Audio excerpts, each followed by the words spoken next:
이 시간에는 워싱턴 주은혜 장로교회 최병석 목사가 말씀을 전하겠습니다.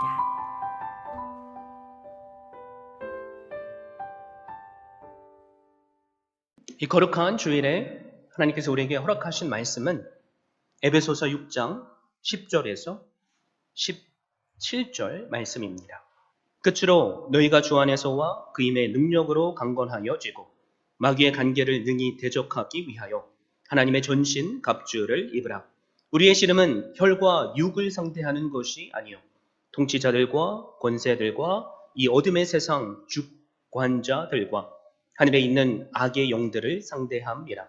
그러므로 하나님의 전신 갑주를 취하라. 이는 악한 날에 너희가 능히 대적하고 모든 일을 행한 후에 서기 위함이라. 그런즉 서서 진리로 너희 허리띠를 띠고 의의 호심경을 붙이고 평안의 복음이 준비한 것으로 신을 신고 모든 것 위에 믿음의 방패를 가지고 이로써 능히 악한 자의 모든 불화살을 소멸하고 구원의 투구와 성령의 검 곧 하나님의 말씀을 가지라. 아멘. 저는 이 귀한 주일에 주신 말씀을 힘입어서 성령의 검을 들라라는 제목으로 말씀을 증거하고자 합니다. 우리는 지난 6주 동안 우리를 공격하기를 포기하지 않는 마귀에 대적하기 위해서 하나님의 전신갑주를 취해야 할 것을 들었습니다. 취하는 것뿐만이 아니라 또 입어야 할 것을 들었습니다.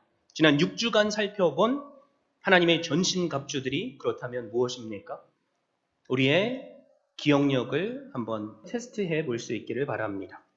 첫 번째 전신갑주 뭐였죠? 진리의 허리띠입니다. 하나님의 말씀이 우리의 삶의 기초가 되게 하고 기준이 되게 하라는 말씀이죠. 두 번째 무엇입니까? 의의 호심경입니다. 예수 그리스도의 우리를 대속하시는 십자가의 의를 우리가 덧 입음으로 악한 대적의 공격에 맞서 승리하라는 말씀입니다. 자, 세 번째는 그렇다면 무엇입니까? 평안의 복음의 신이죠. 우리가 복음을 온전히 깨닫는다면 우리의 마음속에 도사리고 있는 죄에 대한 두려움은 평안으로 바뀝니다. 왜 그렇습니까? 복음의 능력은 우리의 죄를 씻기는 능력이 되기 때문입니다. 그리고 네 번째 무엇이죠? 믿음의 방패입니다. 사탄은 우리를 날마다 공격하기를 포기하지 않습니다. 그래서 우리는 믿음의 방패를 들고 그 사탄이 쏘는 불화살을 소멸시켜야만 합니다. 믿음을 잃어버리면 우리의 모든 것을 잃어버리기 때문입니다. 그리고 그 다음 다섯 번째 무엇이죠? 구원의 투구입니다. 투구는 머리를 보호하는 것입니다.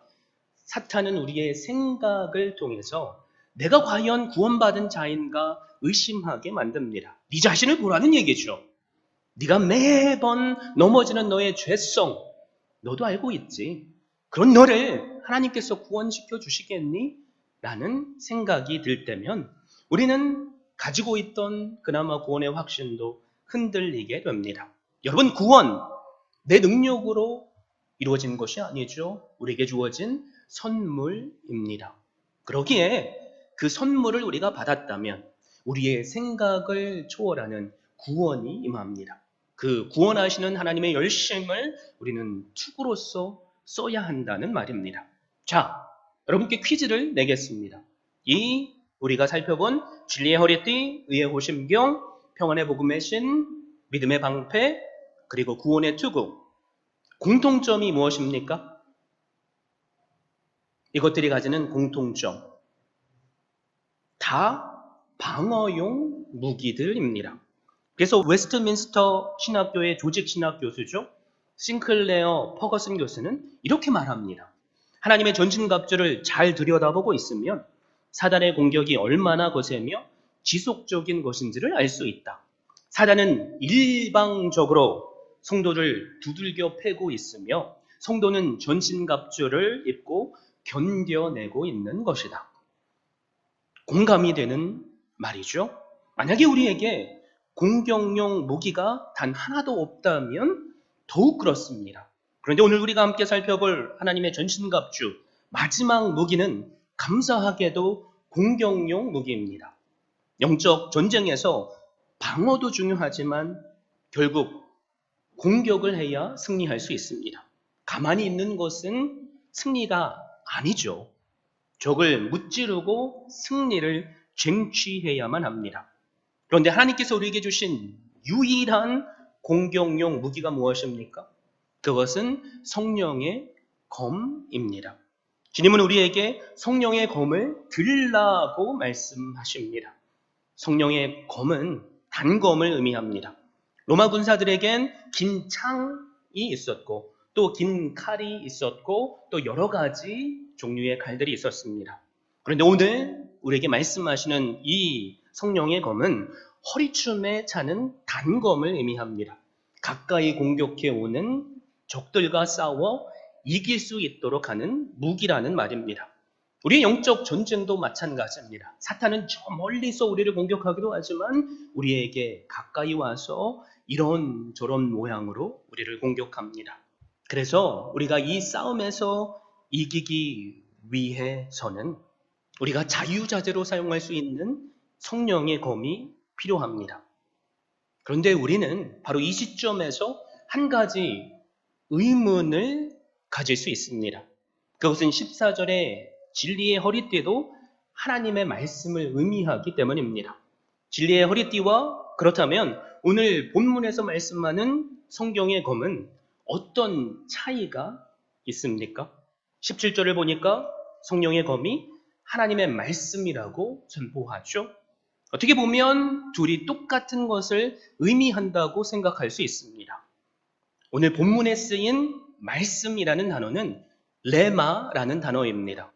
말씀은 성경에 레마가 아니라 로고스로 나올 때가 있습니다. 태초에 말씀이 계시니라 이 말씀이 하나님과 함께 계셨으니 이 말씀은 곧 하나님이시라. 요한복음 1장 1절 말씀이죠. 이때 사용된 말씀이란 단어는 로고스라는 단어입니다. 굳이 이 로고스와 레마를 비교하자면 차이점이 있긴 했지만 사실 이 두 말씀을 의미하는 단어는 큰 차이는 없는 단어들입니다. 그래도 굳이 차이를 따지자면 로고스는 전체의 의미가 담겨 있는 단어이고 레마는 부분의 의미가 있다는 정도의 차이가 있을 뿐입니다. 그러니까 시대와 상황을 초월한 진리이자 객관적으로 주어지는 말씀이 로고스입니다. 레마라는 말씀은 그 말씀이 성령 하나님을 통해서 내 마음과 생활에 적용되는 것을 말합니다. 예를 들어 볼까요? 고난 때문에 마음이 괴로워서 하나님의 로고스, 즉 하나님의 말씀을 읽고 묵상하는데 전에는 그냥 무심코 지나쳐 버릴 만한 말씀이 마치 나에게만 주시는 말씀처럼 성경책에서 내 눈에 떠오르죠. 그리고 그 한 구절일지라도 말씀을 묵상하며 붙잡으니까 나의 고난을 평안케 하시는 하나님의 은혜를 누립니다. 그리고 그 말씀대로 주신 감동에 순종해 보니까 나로 승리케 하시는 하나님을 우리는 경험하게 됩니다. 또 어떨 때는 무거운 짐을 가지고 주일 예배에 왔습니다. 과거에 드렸던 예배처럼 그냥 예배를 드리는데 목회자를 통해서 하나님께서 나에게 선포하시는 말씀이 웬걸? 바로 나에게만 주시는 말씀으로 느껴져서 그 말씀 때문에 위로가 되고 고난을 이기며 승리하게 되는 경험을 우리는 하게 됩니다. 여러분 얼굴을 보니까 어떤 분은 동의하시는 분이 계시고 어떤 분은 지금 무슨 얘기를 하는 거지? 라고 생각하는 분이 있을 것 같습니다. 혹시 이런 것 저만 경험해 봤습니까? 아니죠. 우리는 분명히 이것들을 경험했습니다. 바로 이것이 성령의 검으로서 주어지는 하나님의 말씀입니다. 하나님의 말씀에는 신비한 능력이 있어서 같은 말씀이지만 때로는 우리에게 그때 필요한 말씀으로 다가옵니다. 전에 읽었을 때는 느끼지 못했던 것이 다시 읽을 때 느껴진다는 것입니다. 진리의 말씀이 마치 어느 순간 나비처럼 나에게 날아와서 우리의 심령 가운데 내려앉는 것처럼 말입니다. 예수님께서는 구체적으로 그래서 성령의 검이 무엇인지를 요한복음 14장 26절에서 우리로 깨닫게 하십니다. 보혜사 곧 아버지께서 내 이름으로 보내실 성령 그가 너희에게 모든 것을 가르치고 내가 너희에게 말한 모든 것을 생각나게 하리라. 즉 성령 하나님께서 예수님의 말씀을 우리의 마음 안에서 가르치시고 또 깨닫게 하시기에 과거에는 그냥 지나쳤던 말씀이 오늘 이 순간 나에게만 주시는 살아있는 하나님의 말씀이 된다는 것입니다. 이 성령의 검, 나에게만 주시는 레마의 말씀이 되기 위해서는 분명히 한 가지 전제되어야 할 것이 있습니다. 그것은 바로 로고스 되시는 하나님의 말씀을 우리가 알고 있어야만 합니다. 로마 병사는 그 단검을 언제나 허리에 차고 다녔습니다. 허리띠에 찼다는 말이죠. 무슨 말입니까? 이 성령의 검은 진리의 허리띠인 성경과 절대적으로 연결되어 있다는 말입니다. 이 말은 성경을 알지 못하는 자는 결코 그 누구도 성령의 검을 취할 수 없습니다. 왜 그렇습니까? 우리가 살피고 있는 성령의 검으로서 하나님의 말씀은 어떤 특별한 상황에서 짠 하고 하나님께서 우리에게 생각으로 주시는 말씀이 아니라 모든 상황 가운데 하나님의 말씀이 떠오르게 해서 그 말씀이 내 말씀이 되게 하시는 살아있는 말씀이라는 것입니다. 바로 이때 우리는 로고스가 레마가 되는 것을 경험하고 그리고 그 감동케 하시는 하나님의 그 역사에 순종하면 우리로 승리케 하시는 하나님의 능력을 경험하게 됩니다. 그러므로 어떤 상황에서든지 여러분께 주님의 음성이 들리면 바로 그 자리에서 순종하십시오. 내게 마음의 감동이 들 때가 있지 않습니까? 아, 그래, 오늘부터 내가 하루에 한 장이라도 성경을 읽어야겠다. 내가 지금까지는 말씀 생활을 못했는데, 헌금 생활을 못했는데, 새벽 예배를 지키지 못했는데, 한번 해봐야겠다.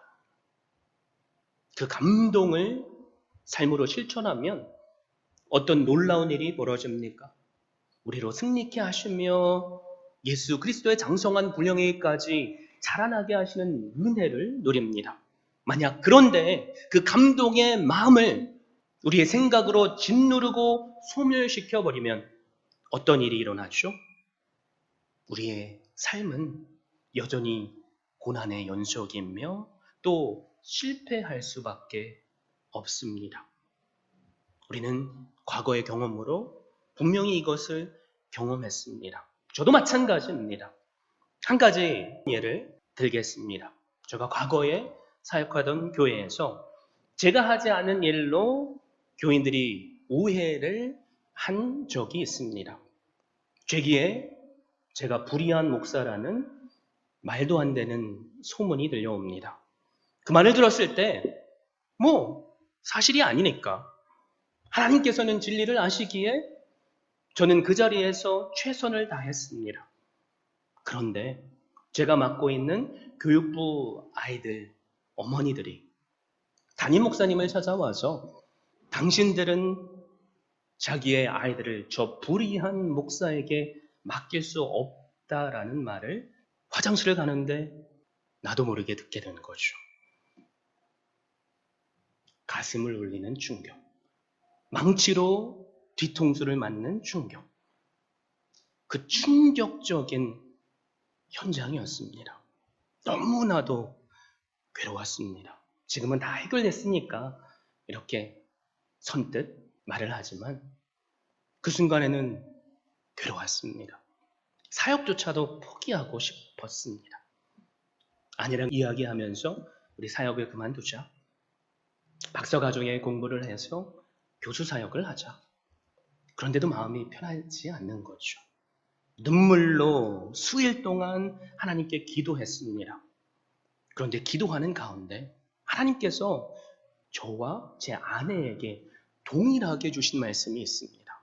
출애굽기 14장 13절에서 14절 말씀입니다. 모세가 백성에게 이르되 너희는 두려워하지 말고 가만히 서서 여호와께서 오늘 너희를 위하여 행하시는 구원을 보라. 너희가 오늘 본 애굽 사람을 영원히 다시 보지 아니하리라. 여호와께서 너희를 위하여 싸우시리니 너희는 가만히 있을지어다. 이 말씀은 출애굽한 백성들에게 주신 말씀입니다. 출애굽을 하고 광야를 향해서 가는데 앞에는 홍해가 바다가 가로막고 있습니다. 뒤에는 애굽의 병사들이 죽이려고 쫓아옵니다. 진퇴양난. 어떻게도 죽을 수밖에 없는 상황입니다. 이스라엘 백성들은 모세를 원망하고 또 하나님을 원망했습니다. 불평했던 거죠. 바로 그때 하나님께서 모세를 통해서 이스라엘 백성에게 주신 말씀이 그것입니다. 너희는 두려워하지 말라. 가만히 서서 내가 오늘 너희를 위하여 행할 그것을 보라. 네 앞에 적이 있느냐? 내가 오늘 영원히 그 적을 다시 보지 않게 하리라. 그러므로 너희는 가만히 있을지어다. 기도하는 가운데 이 말씀이 저의 마음에 충만하게 임했습니다. 그런데 놀라운 것은 지금까지 고통스럽게 눈물을 흘리며 기도했는데 제 마음속에 세상이 줄 수 없는 평안이 임합니다. 여러분 그때 기억하면 그 무슨 말로도 표현할 수 없는 평안입니다.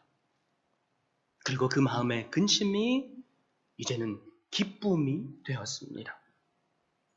흔들리지 않고 주어진 자리에서 맡겨진 일을 감당하니까 여러분 결국에는 해결해 주시는 하나님의 은혜도 누리게 되었습니다. 사랑하는 성도 여러분, 성령의 검은 이처럼 말씀으로 우리의 마음속에 임합니다. 그때 우리에게 임한 그 말씀이 하나님으로부터 오는 말씀인지 성경을 통해서 비추어 볼 수 있기를 바랍니다. 우리가 어떻게 그것이 하나님께서 주는 말씀으로 확신할 수 있습니까? 가장 확실한 확인의 방법이 있다면 그것은 세상이 감당치 못할 평안을 하나님께서 주신다는 것입니다. 그리고 그 평안을 붙잡고 주신 감동대로 순종하면 분명히 하나님은 우리로 승리케 하십니다. 하나님의 말씀이 성경 말씀을 묵상하는 가운데 우리에게 임하기도 하죠. 또 설교자들을 통해서 강력하게 우리에게 임할 때가 있습니다. 저희 아내에게 임한 말씀이 바로 그런 경우입니다. 하나님의 말씀을 설교자를 통해서 듣는데 설교자의 입술을 통해서 동일한 너희는 가만히 있으라. 내가 오늘 너에게 행할 구원을 보라 라는 말씀을 주셨습니다. 그러자 저희에게 일어났던 동일한 놀라운 평안의 역사가 일어납니다. 지금 이 순간 예배 자리에 나오셨습니까? 부족한 종의 입술에 하나님께서 당신의 말씀을 부어 주실 때 그 말씀을 아멘으로 받을 수 있기를 바랍니다. 그런데 놀라운 것은 똑같은 말씀을 들었는데 어떤 분은 이 말씀으로 깨달음이 있어서 순종하시는 분이 있는가 하면 어떤 분은 저 말씀으로 깨달음이 있어서 순종하는 분들이 계십니다. 바로 이것이 성령의 검, 우리에게 레마로 임하시는 살아있는 하나님의 말씀입니다. 그럴 때 우리는 무엇을 해야만 합니까? 그 말씀에 즉시 순종해야만 합니다. 우리의 불순종으로, 우리의 게으름으로 그 감동을 꺼버리면 우리는 여전히 고난을 당할 수밖에 없고 여전히 넘어져 있을 수밖에 없습니다. 여러분, 성경 말씀을 읽다 보면 말씀 자체가 되시는 예수님도 성령의 검으로 사탄과 싸우셨다는 것을 알 수 있습니다. 마태복음 4장을 보면 예수님께서 성령에 이끌려서 마귀에게 시험을 받으러 광야에 가시죠. 그리고 40일 밤낮 금식하시면서 아버지 하나님과 동행하십니다. 바로 그런데 그 40일이 지났을 때 육체적으로 가장 연약할 때죠. 사탄이 주님께 찾아와서 유혹하고 또 시험합니다. 그런데 우리가 마태복음 4장을 통해서 깨닫는 것이 무엇입니까? 주님께서 다른 그 어떤 방법이 아니라 성령의 검, 진리된 하나님의 말씀 가운데 바로 그 상황에 적용시킬 하나님의 말씀을 들어서 그 사탄의 시험을 이기셨습니다. 예수님이 굶주린 상태에 있을 때 사탄이 한 첫 번째 시험은 무엇입니까? 돌로 떡을 만들라는 거죠. 유혹은 어떤 의미가 있겠습니까? 네가 메시아인데 이렇게 굶주릴 필요가 있느냐는 거죠. 이런 고생을 굳이 안 해도 되잖아. 이런 고난은 메시아인 너에게 어울리지 않아. 너의 능력으로 돌을 떡이 되게 해서 먹어. 그런데 주님은 이 사탄의 시험을 어떻게 이기십니까? 신명기 말씀으로 이겨내셨죠. 사람이 떡으로만 살 것이 아니요 하나님의 입으로부터 나오는 모든 말씀으로 살 것이니라 하였느니라. 신명기 8장 3절 말씀입니다. 진정한 생명은 육신의 생명만이 아니라 하나님과 교통하는 영적인 생명이라고 말씀하신 것입니다. 첫 번째 공격에 사탄이 실패합니다. 우리 같으면 포기할 만한데 사탄은 포기하지 않죠. 두 번째 공격합니다. 예수님을 예루살렘 성전 꼭대기로 데리고 가서 내가 하나님의 말씀을 보니까 시편 91편에 이렇게 써 있더라. 내가 만일 하나님의 아들이거든 뛰어내리라 기록되었으되 그가 너를 위하여 그의 사자들을 명하시리니 그들이 손으로 너를 받들어 발이 돌에 부딪히지 않게 하리로다. 놀라운 사실이 무엇입니까? 사탄도 하나님의 말씀을 알고 있다는 거죠. 그러나 사탄은 교묘히 하나님의 말씀을 왜곡함으로 예수님을 혼란케 합니다. 그리고 오늘을 사는 우리도 혼란케 합니다. 시편 91편 11절에 이렇게 말씀하죠. 그가 너를 위하여 그의 전사들을 명령하사 내 모든 길에서 너를 지키게 하심이라. 사탄은 모든 길에서라는 말씀을 생략해 버렸습니다. 그리고 자기 마음대로 지금 이 상황에다가 끌어다가 예수님 보고 해보라는 거죠. 오늘날 우리가 잘 알고 있는 여러 이단들이 그렇죠. 이단들을 보면 성경을 암송하게 합니다. 그리고 그 말씀들을 요리조리 갖다 붙여서 올바르게 해석하지 못하게 만듭니다. 지금 사탄이 그것을 하고 있습니다. 시편 91편을 인용하면서 예수님을 시험하고 있는 거죠. 바로 그때 예수님은 신명기 말씀으로 또 그 시험에 이기십니다. 또 기록되었으되 주 너의 하나님을 시험하지 말라 하였느니라. 마귀는 그래도 포기하지 않습니다. 자, 마지막 세 번째 시험이죠. 마귀는 예수님을 높은 산에 데리고 갑니다. 그리고 천하 만국의 영광을 보여줍니다. 네가 만약 나에게 절하면 지금 네가 보고 있는 세상의 권세를 너에게 줄게. 봐봐. 굳이 고난의 십자가 그 길 안 가도 돼. 그 길 너도 알잖아. 고통스러운 길. 쉬운 길이 있어. 나한테 절하면 돼. 그러면 내가 다 줄게. 주님은 이때도 신명기 말씀으로 그 시험을 이기십니다. 사탄아 물러가라 기록되었으니 주 너의 하나님께 경배하고 다만 그를 섬기라 하였느니라. 예수님께서 왜 신명기 말씀을 인용하시면서 사탄에게 대응하셨습니까? 말씀 자체가 되시는 주님은 그냥 사탄을 쫓아버릴 수 있으셨습니다. 그럼에도 불구하고 이렇게 행하신 것은 성령의 검인 하나님의 말씀으로 우리가 동일하게 사탄의 공격을 이길 수 있도록 본을 보여주신 것입니다. 우리의 생각을 의지하지 말라는 거죠. 우리의 판단을 의지하지 말라는 거죠. 하나님의 말씀, 즉 나에게 주어지는 레마의 말씀을 붙잡고 사탄을 이기라는 말입니다. 여러분, 그럴 때 사탄은 우리로부터 떠나갑니다. 우리도 예수님처럼 사탄의 공격에 대응할 수 있는 말씀이 항상 있어야만 합니다. 어떤 상황에든지 간에 말씀이 우리의 심령 가운데 충만하게 담겨져 있으면 하나님은 그 담겨진 말씀으로 우리의 생각을 깨우치시고 그리고 이기게 하십니다. 성령의 검을 우리에게 주신다는 거죠. 만약에 우리 영혼 가운데 하나님의 말씀이 담겨져 있지 않다고 생각해 보십시오. 사탄이 우리를 공격하면 우리는 넘어갈 수밖에 없습니다. 사탄은 교묘하게 하나님의 말씀을 왜곡해서 야, 그거 성경에 나오는 말이야. 해도 돼. 라고 하죠. 성경을 우리가 온전히 이해하지 못한다면 우리는 쓰러지고 실패할 수밖에 없습니다. 그러나 말씀이 충만히 우리 안에 거할 때 우리는 사탄의 공격으로부터 이겨낼 수 있고 그 사탄은 우리로부터 물러갑니다. 성령의 검, 우리의 원수된 마귀를 쫓아버릴 수 있는 유일한 무기입니다. 이 무기가 우리의 손에 들려있지 않다면 우리는 사탄의 모든 공격에 맞을 수밖에 없고 패배자로 짓밟힐 수밖에 없습니다. 성령의 검을 이 시간 드십시오.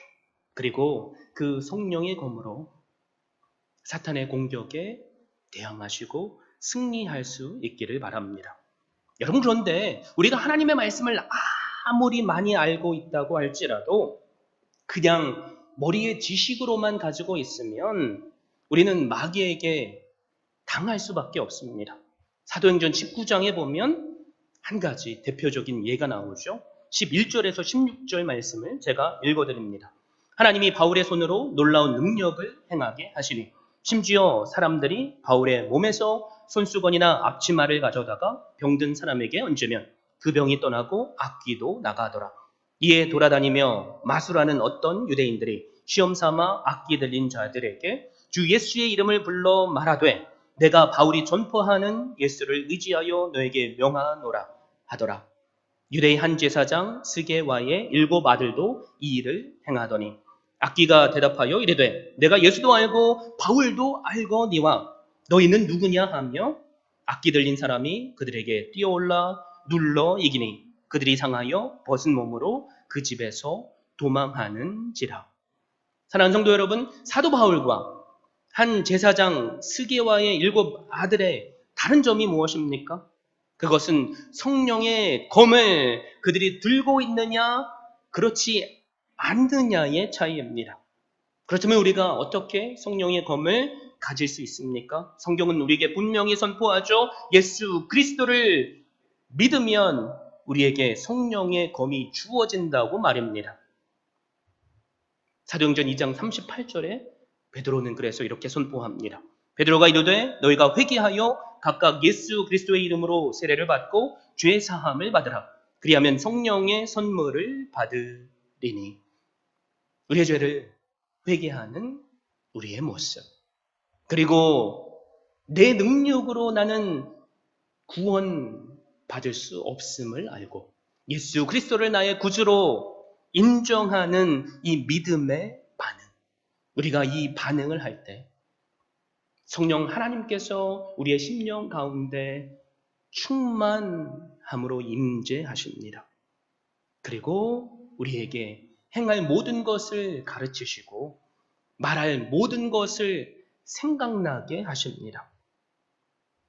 여러분, 그런데 우리가 성령님께만 집중하다 보면 우리는 신비주의에 빠질 수 있습니다. 우리의 주변에 보는 이단들, 하나님의 말씀을 무시한 신비주의적인 모습들이 많죠.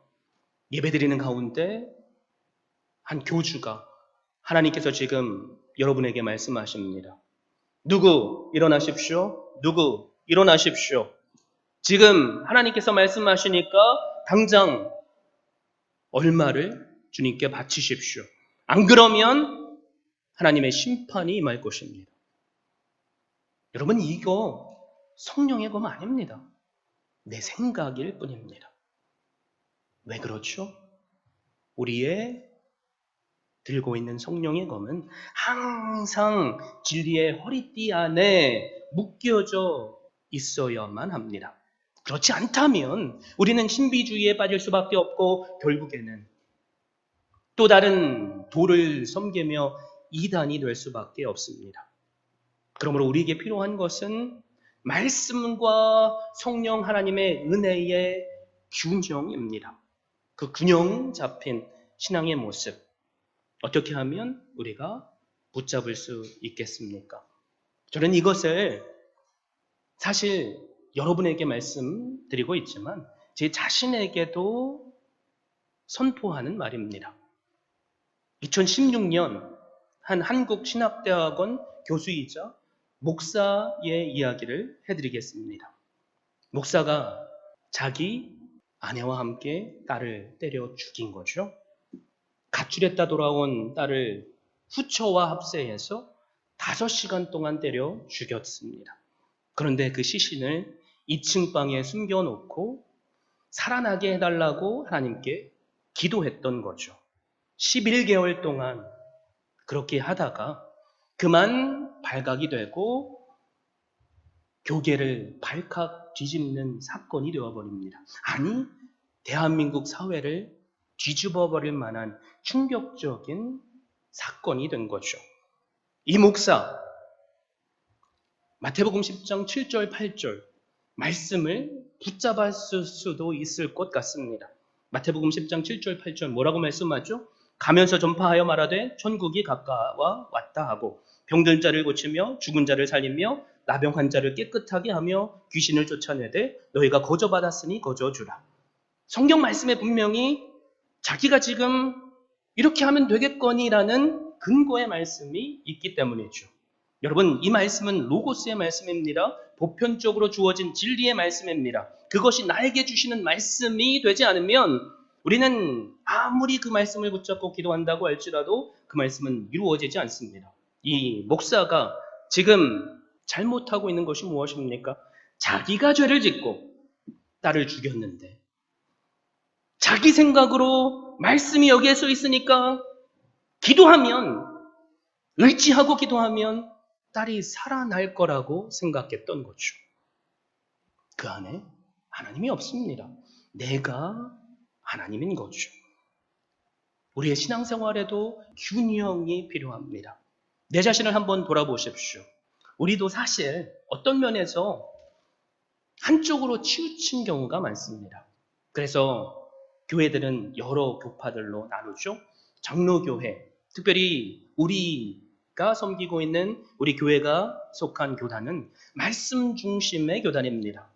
그래서 때로는 성령 하나님께서 행하시는 것들을 우리가 우리의 전통이라는 이름으로 방해할 수도 있는 거죠. 또 다른 어떤 교단들은 하나님의 말씀을 붙잡는 것이 아니라 신비주의적인 것을 추구하다 보니까 치유한다고 말하면서 사람을 쥐어 패는 거죠. 그리고 그 사람이 죽는 경우도 듣게 되는 거죠. 우리의 삶 속에 올바른 균형을 붙잡을 수 있기를 바랍니다. 그것은 항상 진리의 허리띠 되는 하나님의 말씀을 기준으로 삼을 때 가능합니다. 그 진리의 허리띠에서 성령의 검이 들리게 되는 거죠. 여러분께 묻습니다. 우리는 예수 그리스도를 믿습니까? 아멘이십니까? 예수님께서 보내신 성령 하나님께서 우리의 마음의 중심의 주인으로 계십니까? 그렇다면 우리에겐 성령의 검이 주어진 것입니다. 자, 그렇다면 우리가 어떻게 이 성령의 검을 매일의 삶 속에서 사용할 수 있겠습니까? 미국의 유명한 목사님이죠. 릭 워렌 목사님은 성경 말씀을 내 것으로 활용하는 5가지 원리를 우리에게 제시를 합니다. 이것을 5R이라는 원리입니다. 첫 번째, read. 하나님의 말씀을 읽으라는 거죠. 두 번째, receive. 읽는 것만이 아니라 나에게 주시는 그 레마의 말씀으로 받으라는 말입니다. 그리고 research. 그 말씀을 묵상하고 연구하라는 거죠. 그리고 remember. 기억하라는 말입니다. 더 나아가서 reflect. 그것을 삶으로 실천하라는 거죠. 말씀을 우리는 날마다 그래서 읽어야만 합니다. 그리고 그 말씀이 나에게만 주시는 말씀으로 받아들여져야만 합니다. 성령의 검을 진리의 허리띠에 매는 작업이죠. 그리고 그 말씀을 공부해야만 합니다. 더 나아가서 말씀을 암송해야만 합니다.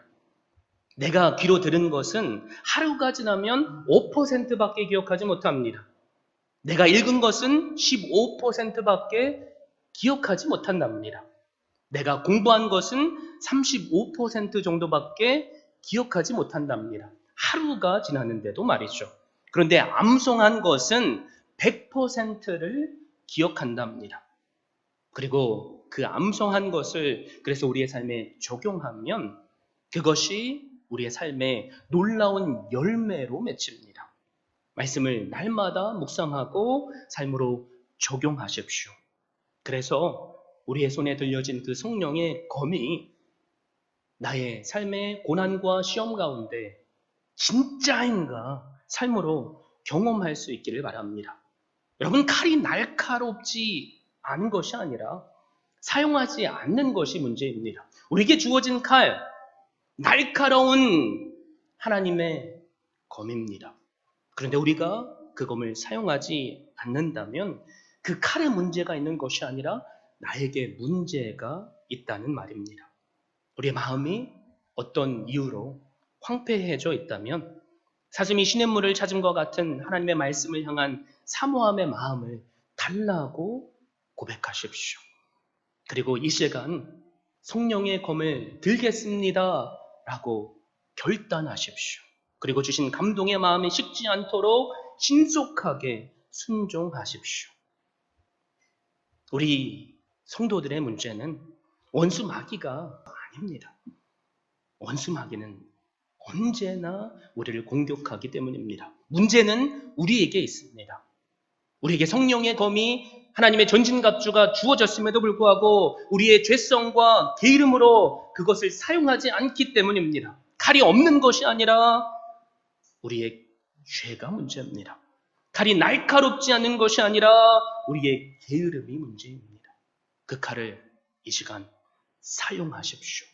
그래서 날마다 우리로 승리케 하시며 우리를 지속적으로 공격하기를 포기하지 않는 그 사탄을 대항해서 그 사탄을 쫓아내며 승리케 하시는 그 은혜 이 시간 누릴 수 있게 되시기를 주님의 이름으로 축원드립니다. 지금까지 워싱턴 주은혜 장로교회 최병석 목사였습니다. 주은혜 교회는 오직 하나님만을 높이고 말씀만이 선포되며 제자를 세워 세상을 변화시키는 교회입니다. 이를 위해 첫째, 하나님만을 예배하는 교회, 둘째, 가정을 세우는 교회, 셋째, 다음 세대를 깨우는 교회, 넷째, 세계 선교에 헌신하는 교회, 다섯째, 제자 삼는 교회. 이상 5가지의 핵심 가치를 두고 섬기고 있습니다. 워싱턴 주은혜 장로교회 주일 예배는 오전 11시, 수요 예배는 오후 8시, 새벽 예배는 화요일부터 토요일 오전 6시에 드리며 주소는 12851 나이트 아크로드, 페어팩스, 버지니아 22030입니다. 여러분을 예배의 자리로 초청합니다.